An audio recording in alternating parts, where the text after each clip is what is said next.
Bismillahirrahmanirrahim. Assalamualaikum warahmatullahi wabarakatuh. Waalaikumsalam warahmatullahi wabarakatuh. Jamaah. Oh jamaah. Alhamdulillah. Alhamdulillah. Alhamdulillahirabbil alamin. Allahumma sholli ala sayyidina Muhammad wa ala ali sayyidina Muhammad. Rabbis shrah li sadri wa yassirli amri wahlul 'uqdatam min lisani yafqahu qawli. Shadaqallahul azim. Jamaah Islami Tindah yang dirahmati Allah, masyaallah. Alhamdulillah hari ini kita ketemu lagi di Islami Tindah. Sebelumnya saya mau tanya dulu sama jamaah yang hadir, gimana kabarnya, sehat semua? Gimana kabarnya? Saya mau tanya juga yang kanan saya, dari mana ini? Dari mana Bapak Ibu? Nah, kalau yang sebelah kiri dari mana? Dari mana? Oh, Cilegon di Serang. Cilegon diserang Banten maksudnya ya. Iya. Masya Allah luar biasa. Tepuk tangan dulu dong buat semuanya. Jamaah. Mau punya duit banyak nggak? Kerja. Dah, gimana mau dapat duit kalau nggak kerja? Tapi ada nih zaman sekarang nih buat anak-anak semua nih nonton nih, adik-adik kita, anak-anak Gen Z yang mau pengen duitnya dapatnya gampang. Ini ada investasi nih, untungnya gede loh. Wah langsung kegoda. Mau nggak investasi? Mau.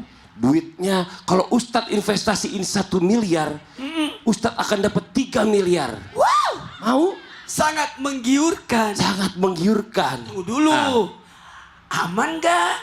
Tapi biasanya yang untungnya menggiurkan itu justru yang paling mencurigakan.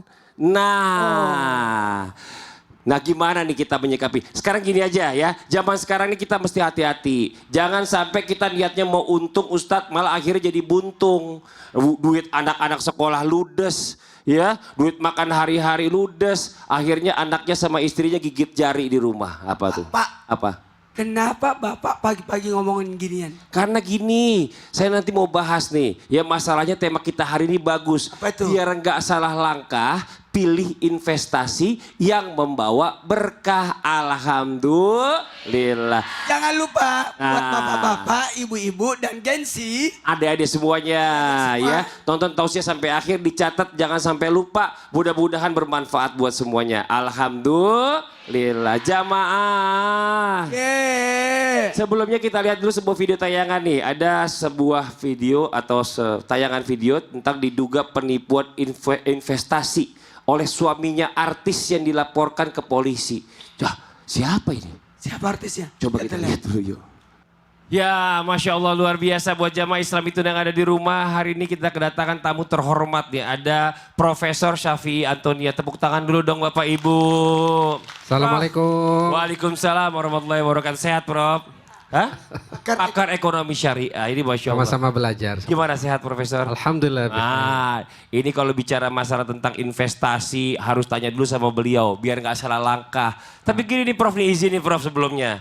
Zaman sekarang ini kan makin canggih. Ya. Kita itu bisa investasi di mana aja bahkan dalam waktu yang singkat. Kalau dulu kan kita harus datang. Sekarang dalam genggaman lewat HP, mau investasi ini ceklek. Langsung investasi. Dan pertanyaannya ya Prof, di dalam Islam itu seperti apa sih? Apakah memang Islam itu mengajarkan kita untuk berinvestasi Prof? Betul. Oh betul? Ya, jadi kita itu harus mengembangkan aset kita. Jadi Prof, biar lebih jelas lagi saya duduk dulu Prof, silakan. Assalamualaikum warahmatullahi wabarakatuh. Waalaikumsalam warahmatullahi wabarakatuh. Alhamdulillah, wassalatu wassalamu ala rasulillah. Subhanallah, Islam sebagai satu agama yang kafa, yang lengkap, mengajarkan kita umatnya untuk tidak diam, tetapi memanfaatkan dana kita, aset kita untuk terus berkembang. Nah, pemanfaatan dana sama aset untuk terus berkembang namanya investasi.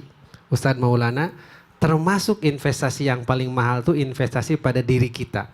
belajar, seminar, hadir di pengajian adalah investasi, tapi investasi diri dan akal, dan itu yang paling utama. Nah, investasi dalam harta secara umum ada dua. Satu, investasi di sektor real, misalnya dagang, usaha, kemudian juga berbisnis bersama mitra. Yang kedua, investasi sektor keuangan, seperti misalnya ada saham, ada obligasi, termasuk nitipin uang dengan pihak lain. Nah, saat ini memang sangat marak investasi-investasi sektor keuangan.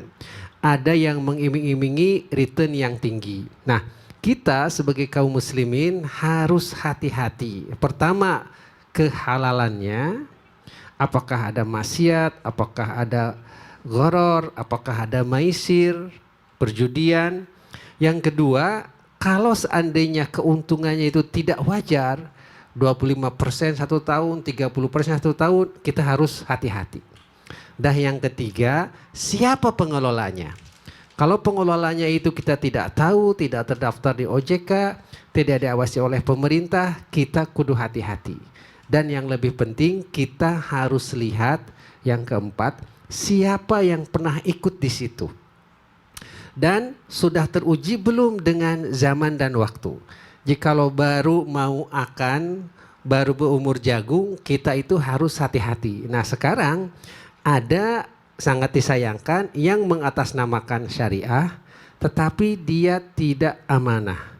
Jadi yang namanya haji kadang-kadang juga ada korupsi. Bukan salahnya haji, salah oknum yang mengelola haji. Ada investasi syariah, bukan salahnya syariah, tetapi yang salah itu adalah oknum yang mengelola produk yang namanya syariah itu.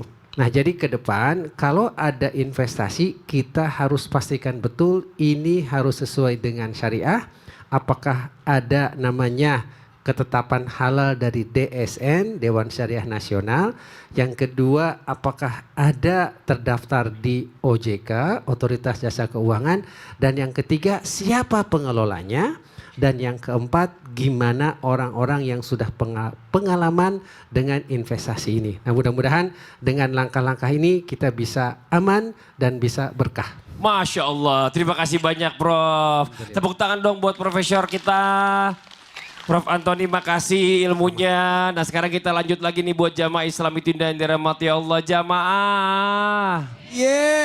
Kadang-kadang orang tuh gampang banget dirayunya. Kalau misalnya udah dia kayaknya yakin, percaya, mau investasi, dirayu. Wah, akhirnya ikutan. Saking pengen untung banyak, akhirnya dia investasi seluruh hartanya sampai nggak ada yang tersisa. Coba kita tanya Ustadz Syam. Ustadz Syam, boleh nggak sih orang investasi semua hartanya tanpa ada yang tersisa? Nah, ini kita perlu tahu juga nih ya. Mohon izin penjelasannya. Tepuk tangan buat Ustadz Syam. Fadhol Ustadz Syam. Bismillahirrahmanirrahim. Tapi guru kami Prof Syafi'i, Ustadz Maulana, Mas Fadli, para alim ulama, para jamaah yang dimuliakan Allah Subhanahu wa taala dan juga para genzi yang dimuliakan Allah Subhanahu wa taala. Kita buka dengan Al-Qur'an surah Al-Baqarah ayat 195. أعوذ بالله من الشيطان الرجيم Allah.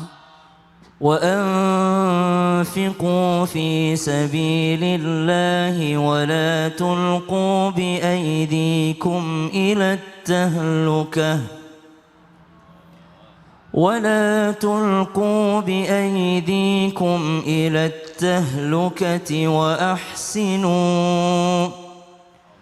إن الله يحب المحسنين.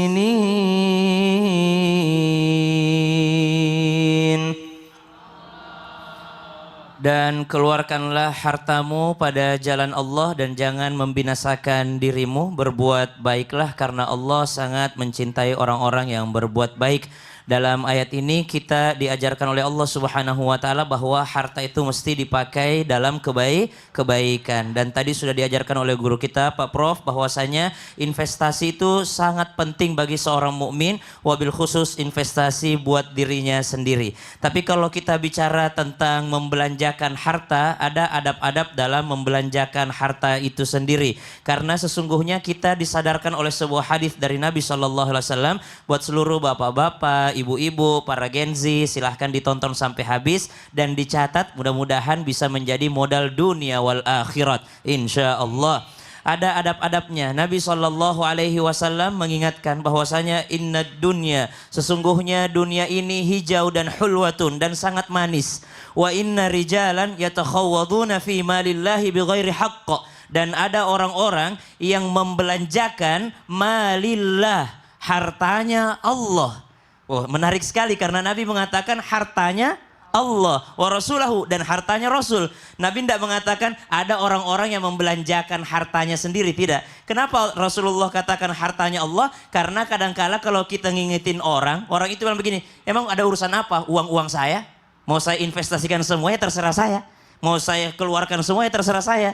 Lalu Nabi katakan malillah, bukan hartamu, hartanya Allah. Maka mesti ada perhitungan di dalamnya. Seorang Abu Dzar Al-Ghifari radhiyallahu anhu warda mempunyai prinsip, pokoknya seorang muslim itu hartanya buat makan hari itu aja. Jadi kalau ada sisanya harus dibagikan semua. Ini investasi akhirat nih, investasi akhirat. Ternyata jumhur ulama us-sahabah pada saat itu tidak ada yang setuju sama Abu Dzar Al-Ghifari. Makanya Abu Dzar Al-Ghifari keluar dari Madinah karena tidak setuju sama semua yang ada. Oh. Karena Nabi melarang untuk semuanya dikeluarkan tuh, harus ada yang ditaruh. Harus ditaruh. Padahal buat apa? Ya. Buat anak istri ya. Padahal Abu Dzar Al-Ghifari itu investasinya akhirat. Masya Allah. Subhanallah, kata Abu Dzar Al-Ghifari, pokoknya muslim itu hartanya buat makan hari itu aja. Sisanya harus disedekahkan semua. Kata Utsman bin Affan dan yang lainnya, tidak boleh dong kayak gitu. Lalu bagaimana orang zakat kalau tidak ada yang dinisab?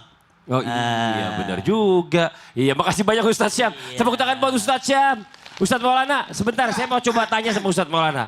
Ustadz Maulana, kalau seandainya ada orang mau titip uang ke Ustadz Maulana. Dia mau usaha, Ustadz Maulana usaha, tapi ditargetin. Ustadz, nih saya investasi seandainya 100 juta. Tapi setiap bulan Ustadz itu harus kasih untung ke saya 10 juta, 10%. Hello.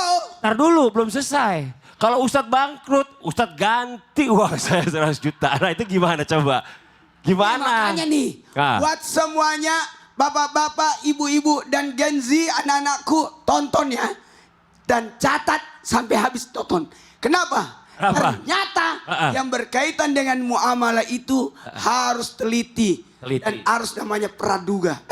Praduga tak bersalah? Nah juga sih. Apa tuh? Kita harus. Ini pertanyaan saya boleh gak kira-kira? Kita harus hati-hati. Hati-hati. Waspada. Kita harus buruk sangka. Saya tanya Makanya dulu. dicatat. Boleh nggak saya mau investasi? Boleh. Tunggu dulu. Mau tahu boleh tidaknya? Jangan kemana-mana. Kita akan bahas apa sih syarat-syaratnya. Yeah. Boleh atau tidak ya. Menentukan jumlahnya. Setelah yang satu ini. Jamaah. Alhamdulillah. Sini. Sini. Apaan?